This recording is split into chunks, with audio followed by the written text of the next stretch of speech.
Hello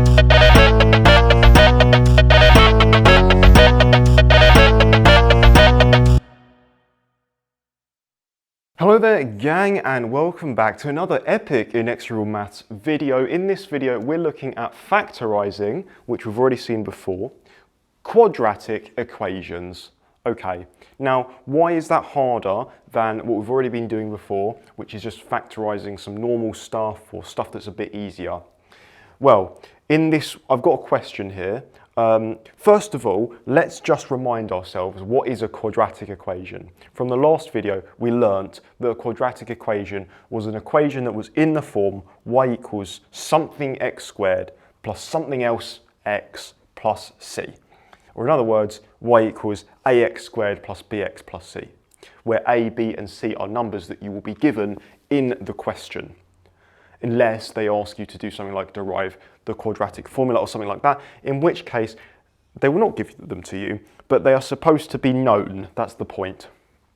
It's like m and c in y equals mx plus c. You normally know what m and c are. So, to factorise something like this, x squared plus 7x plus 10, and we're just going to say that's equal to y equals that. So again, this is going to make a quadratic equation. It's going to make one of those funny curve shapes, or maybe it's going to be a downwards one. I didn't make it clear in the last video, but the curves can be going up, smiley faces, and down, sad faces. And I'll show you how to work out what those are.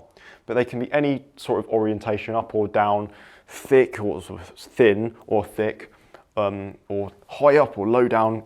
Excuse me, they can be anything. So in this one, we're going to look at how to factorise something like this. You might look at this and think, well, I watched your factorising video, Elliot, and I know how to factorise, so I'm going to just do that. It's going to be really easy. Haven't you already done this? My challenge to you is factorise that using only what I said to you in the factorising video. It's not going to happen. And that's because you can't factor anything out clearly. If that 10 wasn't there, you could take an x out, couldn't you? If it was just this, you could just say, okay, I'm going to take out an x. And then you should get x plus 7 times x. Done, factorised. No, there's a 10 there, doesn't work. So, what's the rule? You want to take what's in front of the x squared, in this case it's a 1, isn't it? Because you can think of that as a 1 lot of x squared. By the way, a little dot means times, so that means 1 times x. Well, I'm going to start doing that more often. If I do a little dot, that means times. So like 5.2, that means 10, right? That's not a decimal point, because a decimal point would be lower down.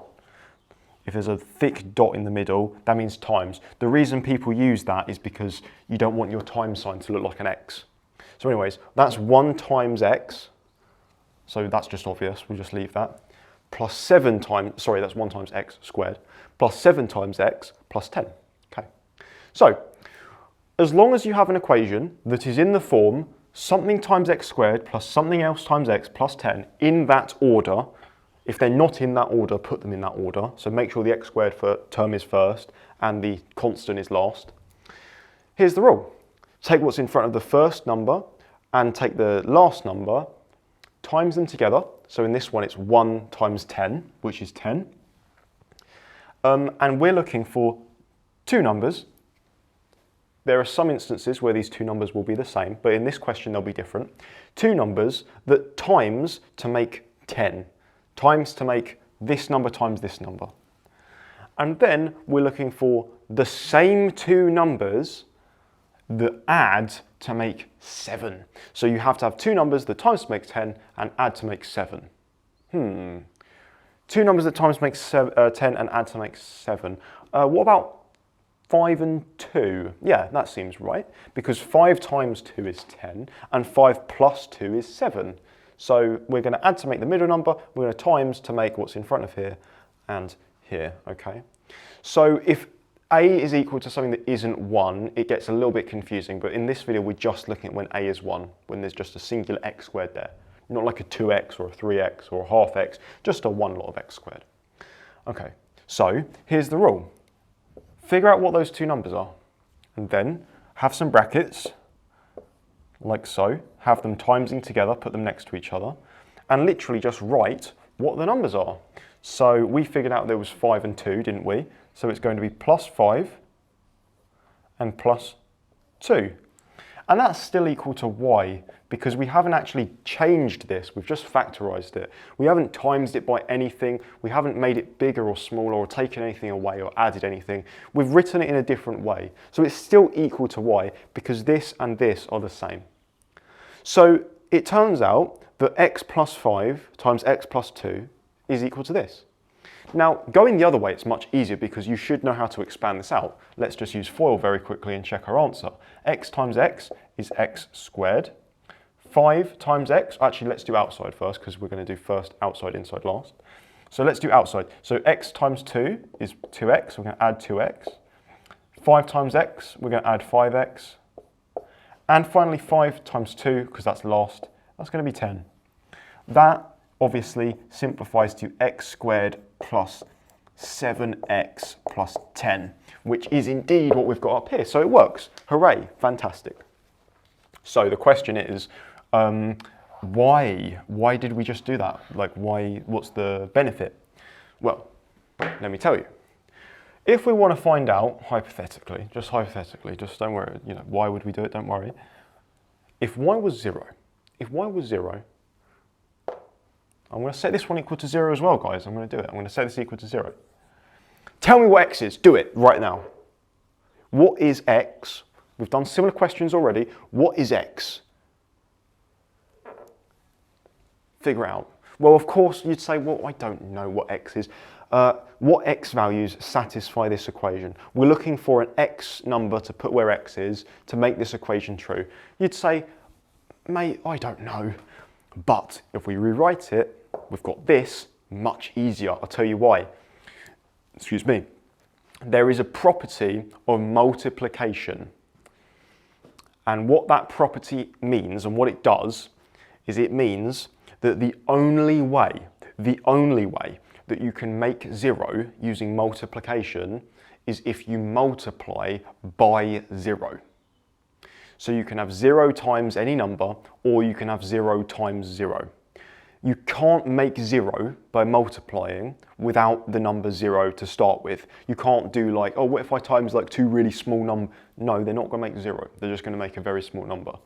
The only way you can make 0 with multiplication is if one of these is already 0 or both of them are 0. Now, you cannot say the same thing about addition and subtraction. There are an infinite number of ways to add and subtract things to make 0. 1 minus 1, 2 minus 2, 3 minus 3, 5.5 minus 5.5, pi minus pi, whatever you want. Infinite. No. In this one of them has to be 0 or both of them. So we have this beautiful thing. We can say that x plus 5 is equal to 0, or x plus 2 is equal to 0, because these two are timesing, so one of them has to be 0. Now it turns out we can cheat a little bit and we can actually say, oh, they're both equal to 0, it's fine. And we can say x is equal to, if we take 5 away from both sides, we get x is equal to minus 5, and we get x is equal to minus 2 if we take 2 away from both sides. So if you plug those numbers in, minus 5 and minus 2, into this equation, you'll get 0. Let's try it. Let's try it with minus 5. Minus 5 squared is positive 25, because 2 negatives timesing makes a positive.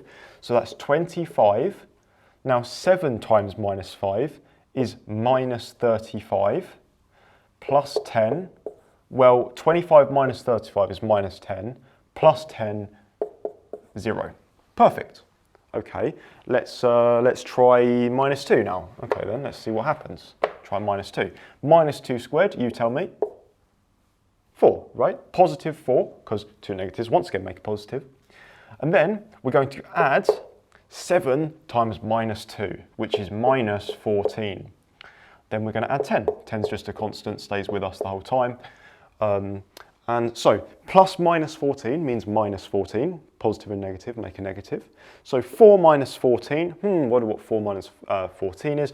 It's minus 10 again. Minus 10 plus 10, 0. So these are the solutions. Okay, so just a recap so we don't get confused because we've done a few things here. If you want to factorize something written in this form, all you do is you say two numbers that times together to make 1 times 10 and another number, or two numbers that times together to make 10 and the same two numbers that add to make this middle number here, which is 7. So if we did another one hypothetically just before we end the video, just to really drive this home, let's call that minus 2x and we're going to add 1, okay? So x squared minus 2x plus 1. So I'm going to rub this out because that's a different question now. And now we're going to say, what are we timesing together to make? Well, 1 times 1. So timesing together to make 1, and we're going to add to make this number here. There's a minus in front of it, so we're going to add to make minus 2. The minus is really important, guys. So let's think about it. What numbers times to make 1 and add to make minus 2? Pause the video if you want to think about it. You do just have to think about it a little bit sometimes. It's a negative number, and it's just 1. It's just one number. No, it's just 1. It's not 1, it's minus 1. That was really, I just confused myself, sorry. It's a negative number, and it's one number. That one number is minus 1. That's much better. So, minus 1 times minus 1 is 1. That satisfies the top one, good. Two negatives make a positive. But minus 1 add minus 1 is minus 2. So it also satisfies that. So let's factorize. What were our solutions again? Minus 1 and minus 1. So x minus 1, x minus 1. And remember, it's still equal to 0, isn't it? Because it's the same thing. And what do you do when two things are timesing together? You don't need to write it twice. You just write it once, and you say it's being squared. So do you see how this and this are the same? X minus 1 times x minus 1. We can call that x minus 1 squared. That's equal to 0, which means that x minus 1 has to equal 0, using what we've discussed previously.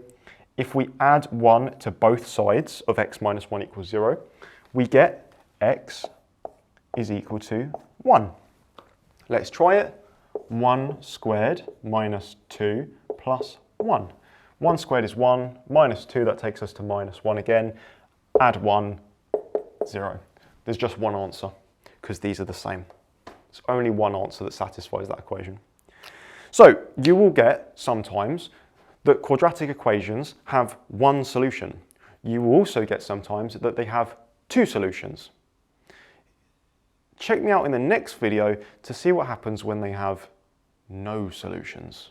Oh, spooky.